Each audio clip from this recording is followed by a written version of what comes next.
Salut à toi, c'est Sab, bienvenue dans ce nouveau flashback. Alors dans ce nouvel épisode, on va parler du cas des femmes dans le rap. Je me suis posé beaucoup de questions, donc toi aussi, n'hésite pas à balancer tes hypothèses en commentaire. En gros, pourquoi est-ce que les femmes galèrent autant à se faire une place dans le rap? On commence directement, c'est parti.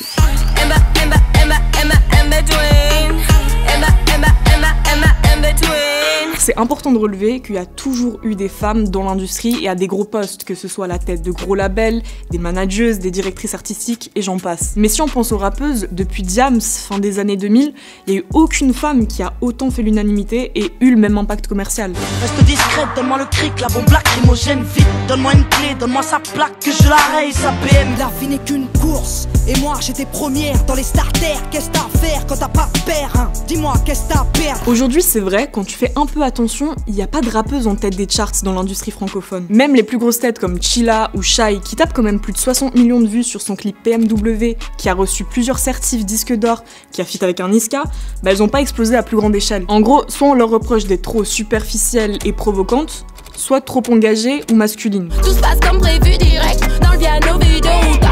Dire ça failli être un feat, j'aurais perdu la moitié. J'aurais beau tarter des milliers d'MC, les femmes ne seraient bonnes qu'à la vaisselle. Du coup, j'ai envie de te poser une première question. Est-ce que tu penses que Diams aurait eu le même impact si elle était arrivée aujourd'hui dans le rap? Dis-le moi en commentaire. Pour continuer sur le sujet, j'avais envie de vous parler d'un exemple hyper intéressant, Meryl. Avant d'être rappeuse, c'est une ghostwriteuse et toplineuse très respectée dans le milieu. En gros, elle écrit des sons pour des artistes et leur propose des mélodies pour que eux les réutilisent dans leurs sons et fassent des tubes. Elle est quand même à l'origine de gros morceaux comme Le Code d'SCH ou encore du Lundi au Lundi de Niska.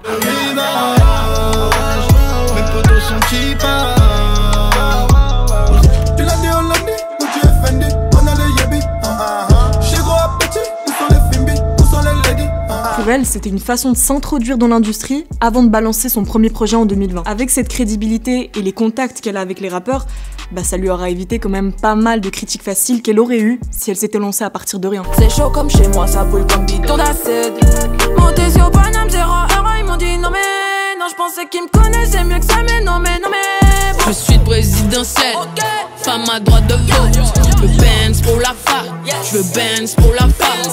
Faire tour du monde comme la mort d'Arafat. En vrai, c'est comme une Lala Ace pour moi. Elle a démarré dans le collectif 667, aux côtés de Freeze Corleone, ce qui lui a donné un peu une certaine légitimité dans le rap, et quand elle s'est lancée en solo, les gens la connaissaient déjà. Je fais un tortico lila, roule les pédales, smoke le lila. C'est Airbnb, pas ta villa. Et comme on l'a vu dans l'épisode sur les youtubeurs rappeurs, notamment avec Mr V, l'image de ton entourage dans le milieu participe beaucoup à ce que le public te voit comme l'un des leurs, au contraire comme un intrus, et du coup encore plus quand t'es une femme. Bon, on l'a vu, les femmes sont placées en marge dans l'industrie, mais les chiffres montrent qu'il y a de plus en plus de rappeuses qui s'amènent, avec des univers toujours plus poussés, des clips toujours plus travaillés, toute une imagerie et des sonorités.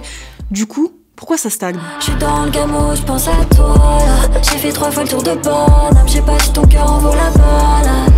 En préparant cet épisode, j'ai remarqué un truc. Trouver les raisons qui expliquent pourquoi ça stagne, c'est pas si simple, mais j'ai mes hypothèses et n'hésite pas à me donner les tiennes en commentaire. Donc déjà, premier constat plutôt concret, c'est que la culture strip club, donc tout ce qui touche à l'attitude stripteaseuse, l'alcool, l'argent, elle est plutôt inexistante en Europe par rapport aux States. Et ça a un impact hyper important, parce que quand tu regardes les plus grosses têtes aux États-Unis, t'as qui?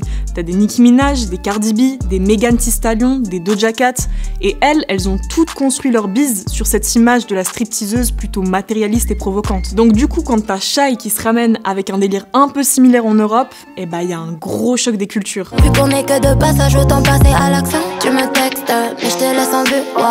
C'est pas exister, je dis pas que je dois être la numéro 1 en France, mais juste exister.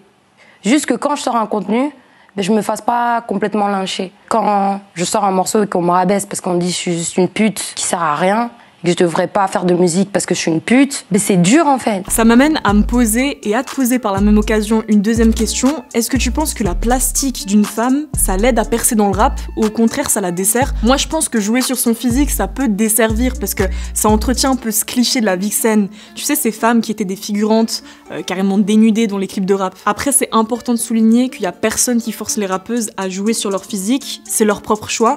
Et à l'ancienne t'avais plein de rappeuses qui renvoyaient pas du tout cette image, si je pense à Queen Latifah ou encore Lauryn Hill. Une autre hypothèse de pourquoi les go galèrent dans le rap, c'est le manque de représentation. Il y a très peu de modèles, du coup les filles ont de la peine à s'identifier et elles osent pas trop se lancer. Et ce manque de représentation, il se répercute aussi sur le public qui du coup manque un peu de curiosité pour aller diguer et chercher des rappeuses, pourtant il y en a plein. Maman, je t'ai pas tourné le dos, mais je veux qu'on se retrouve ailleurs. Je me casse en deux et je vais gros, tout pour qu'on se retrouve ailleurs. Ces petites n'allaient pas l'ouvrir, donc je le fais. Ils pensaient que petite femme, ça gueule, ouais. Pour toi je suis prête à tout, pour moi c'est moins important. Je pourrais tracer ma route, je veux pas me sentir imposante. Ton dos c'est la même depuis le départ, j'ai pas changé. Ton dos c'est la merde, envoie le départ, je vais tout casser. Le pire pour nous, c'est de t'avoir autour. Et dans la liste de mes fautes de parcours. Je n'ai que brille dans cette shit, Supernova 1. Après mon passage, trou nord Supernova 1. Belle amie, yeah. Je veux ta money, pas qu'on soit amis, yeah. Faux amis, sans abri, yeah. Faut être honnête, ils ont tous menti. On a vu l'attitude des rappeuses, du public, le manque de représentation, mais il y a aussi les plateformes de stream qui ont leur part de responsabilité. Elles vont souvent mettre en avant les acteurs les plus influents du game, qui sont souvent des gars. Et évidemment, c'est sans compter les maisons de disques qui vont signer des femmes et souvent chercher à les formater à une certaine image.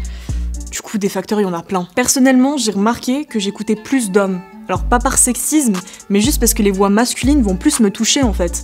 J'écoute pas un rappeur de la même manière que j'écoute une rappeuse. Donc en gros, je pense pas que ce soit grave d'avoir une préférence. Tu peux préférer écouter un gars, préférer écouter une fille, faut juste pas partir du principe qu'une rappeuse est de toute façon inférieure à un rappeur. Une chose est sûre, c'est que les rappeuses sont nombreuses, et l'avantage c'est qu'elles peuvent apporter une nouvelle approche de l'art, ce qui ferait du bien au rap. Mais toi du coup, est-ce que t'écoutes beaucoup de rappeuses? Est-ce que tu fais une distinction quand t'écoutes un artiste homme d'une artiste femme? Et sur quoi est-ce que tu penses qu'on devrait travailler pour faire évoluer un peu la situation? Et voilà, l'épisode est terminé, j'espère que t'auras kiffé comme d'habitude. Alors n'hésite pas à nous balancer des idées de thèmes pour les prochaines vidéos en commentaire. Va t'abonner à toutes nos playlists sur les plateformes de stream, à la chaîne YouTube Tataki, tu likes, tu partages, et nous on se retrouve très bientôt pour un prochain épisode. Ciao! Si je pouvais, je vivrais seul loin des problèmes et des dilemmes. Na, na, na, na.